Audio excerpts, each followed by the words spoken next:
Welcome to the HFT Stocks and Options Commentary. I'm Pablo Navarro. Today is Wednesday, May 1st, 2013.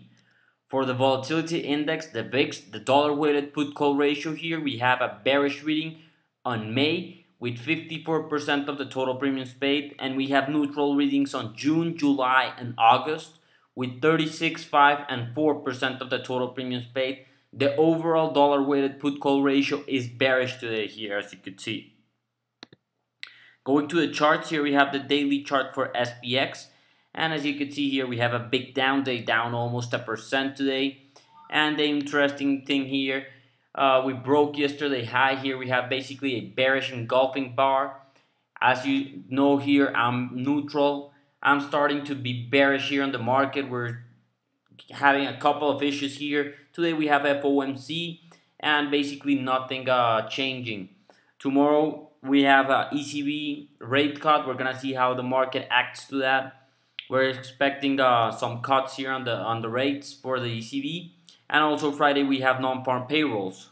So I'm gonna remain neutral for the rest of the week. For the Qs, here we have the daily chart. We were neutral also, and you can see here also we were down today, down 0.5% here. Of course, we're gonna talk about why this was interesting here. I'm gonna remain neutral on the Qs. If we go to the small caps, IWM, you know I'm being bearish on IWM. We were down 2.5 almost a percent. We broke the 50-day moving average. Look at the volume here. Exploded to the downside, huge volume. I expect more downside to come. I remain bearish here. I think maybe we get a bounce tomorrow. That cat bounce to about that 50-day or about 92.50. That's where I expect it to close, and that's what I'm looking. Eventually, I'm looking for the 90 level. That's I remain bearish. Going to the metals, GLD. We have a down day on GLD, very bad here, down 1%. Even we were able to come back off the lows, finish there. I'm bearish here. I'm starting to turn bearish. We talked about yesterday shorting every pop here we had on FOMC. We did not get the pop actually. So I'm starting to get bearish here. I think we're eventually going lower, and the next leg is going to test these lows. So try to trade it there, but it's very hard trade. It's trading mostly overnight. So if you're not trading the futures, it's gonna be very hard because it's gonna open on gaps. For SLV, here we have the daily chart for SLV. We're down 2.5% for the day, and back here to 286. As you can see, the interesting here, volume was big. We were off the lows. I think we're coming to test that 22 level again. I'm bearish again on SLV. We were neutral. Now I'm bearish again.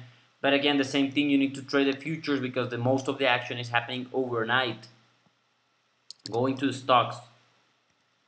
Here we have the daily chart for Apple. We were down 0.8%. And we were up, we were down, and basically finishing down here. We couldn't go higher. But the important thing here, we hold that 50-day moving average. I'm going to watch that tomorrow. If we get a break below that, I'm shorting Apple again. I want to see that we have confirmation. I want to close the weekly above that level. Google. Here we have it. The Google chart, interesting, down 0.5%, 820, basically the same, neutral here. I'm watching what's happening. Goldman Sachs. I'm bearish on the banks. As you know, we were down 2.37%. I thought we were going a little bit higher before we could short it. We talked about that yesterday or the day before. We're expecting to short it at this 147 level. Well, we got that before. We're testing the 100-day moving average. We're going to see what happens. I think we're going lower. I think we're testing this average here at 134. I would not short it here. I want to see a pop around that 50-day and look at shorting that level. And what else could we look at? Netflix. Neutral on Netflix. Basically not happening. Nothing happening here. Consolidating. I would get long on Netflix on a new high. Nothing else.